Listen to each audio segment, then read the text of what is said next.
बिस्मिल्लाहिर्रहमानिर्रहीम। अस्सलाम वालेकुम। मोहतरम नाज़रीन व कराम, उम्मीद करती हूँ आप सब खैरियत से होंगे। मेरी दुआ है परवरदिगार आलम बहक़ 14 मासूमीन अलैहिस्सलाम आप सबको अपनी हिफ्ज़-ओ-अमान में रखे, आमीन। चलिए देखते हैं आज मौलाना साहिब क्या बयान फरमाते हैं। मालिक कायनात होता है कि वमा खलक़तुल जिन्न वल इंस इल्ला लियअबुदून। हमने इंसानों को और जिन्नों को खल्क़ नहीं किया, बस एक मकसद के लिए खल्क़ किया, ताकि वो अल्लाह की इबादत करें। ये आयत कमोबेश हर मुसलमान ने सुनी भी है और पढ़ी भी है कि खिलक़त इंसान का मकसद इबादत था। लेकिन सवाल ये है कि इंसान इस इबादत के मकसद को समझ क्यों नहीं पाता। हम रोज़ाना नमाज में यही दुआ करते हैं कि खुदा इहदिनस सिरातल मुस्तकीम, हमें सिरात मुस्तकीम पे चला या साबित कदम रख या ये रास्ता दिखा। सवाल ये है कि ज़िंदगी गुज़रती जा रही है और हर रोज़ हम ये दुआ कर रहे हैं, लेकिन मसला क्या है कि हम इस सिरात मुस्तकीम पे चल क्यों नहीं पा रहे। सवाल इस ज़माने में ये नहीं है कि कौन नमाज पढ़ता है कौन नमाज नहीं पढ़ता। सवाल यह है कि जिस नमाज के लिए कहा गया सलातो मेराजुल मोमिन, इसने उस मेराज को देखा कि नहीं देखा। बहुत सारी चीज़ें शुआर होती हैं, यानी हम बचपन से सुनते हुए आते हैं, लेकिन कभी तक इंसान ने ये नहीं सोचा ये सिरात मुस्तकीम है क्या। तो अब इहदिना सिरातल मुस्तकीम की कुछ शर्तें हैं। जब तक ये शर्तें हमारे वजूद में नहीं आती तब तक हम इस रास्ते पे चलने की काबिलियत को पैदा नहीं करते। इसकी शर्त क्या है? अल्लाह ने 2 शर्तें बयान की। फरमाया इहदिना सिरातल मुस्तकीम के कहने से पहले तू 2 जुमले कहता है। पहला जुमला है इय्याका नअबुद, दूसरा जुमला है इय्याका नस्तईन। सीग़े हस्र है, आए खुदा मैं तेरी ही इबादत करता हूं, मैं तुझ ही से मदद मांगता हूं। यानी जब तक मकाम इस्तिआनत और उबूदियत हमारे वजूद में नहीं आता तब तक हम सिरात मुस्तकीम पे चढ़ने की काबिलियत को पैदा कर ही नहीं सकते।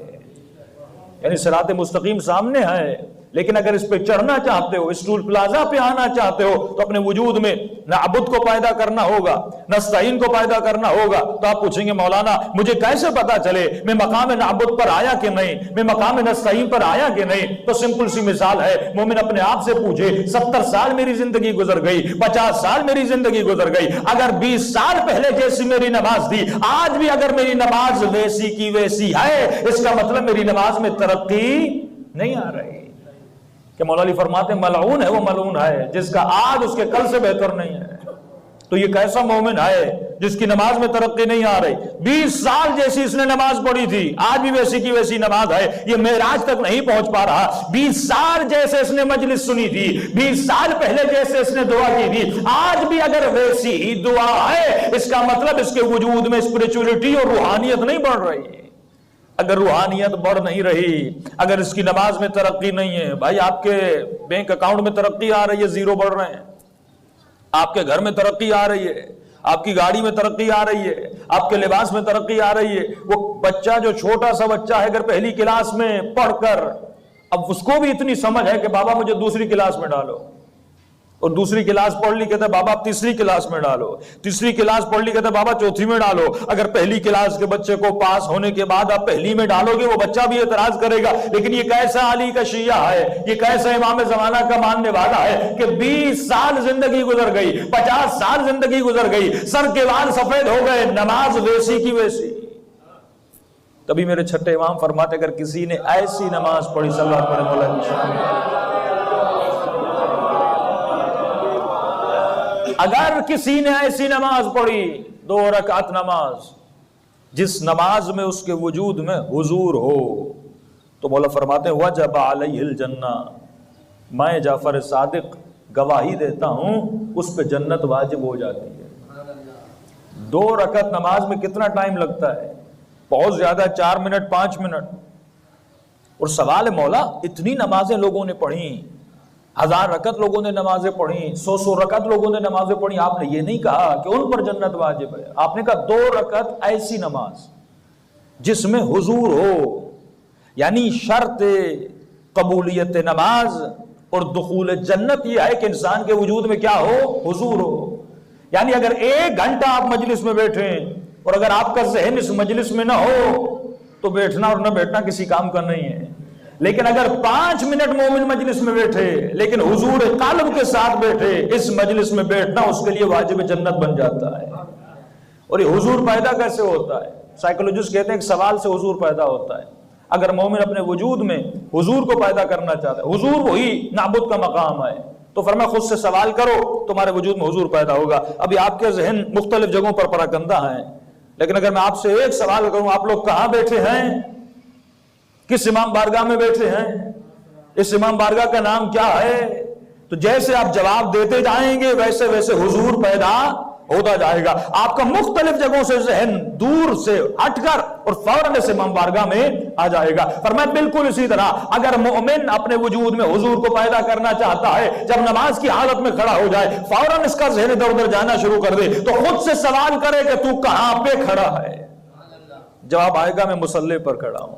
اگر کربلا چلا جائے، ذہن کہیں ادھر ادھر چلا جائے تو فوراً خود سے سوال کرے۔ اسی لیے فرمایا اگر حضور کو پیدا کرنا چاہتے ہو تو مولا علی مثالیں دیتے ہیں، فرمایا اگر حضور کو پیدا کرنا چاہتے ہو تو اپنے وجود میں کچھ نشانیوں کو رکھا کرو، لیکن اے مومن اگر تو چاہتا ہے تمہارے وجود میں حضور خدا پیدا ہو تو ہمیشہ دائم الذکر رہا کر، یعنی تمہاری زبان پر ذکر پروردگار عالم رہے۔ تو کہنے لگا مولا اگر میں بھول جاؤں ذکر خدا کرنے کے لیے، تو امام فرماتے ہیں حضور کو پیدا کرنے کے لیے کوئی نشان اپنے وجود میں رکھا کر، یعنی تسبیح کا ہاتھ میں ہونا تمہیں یاد دلائے گا کہ تمہیں ذکر خدا کرنا ہے۔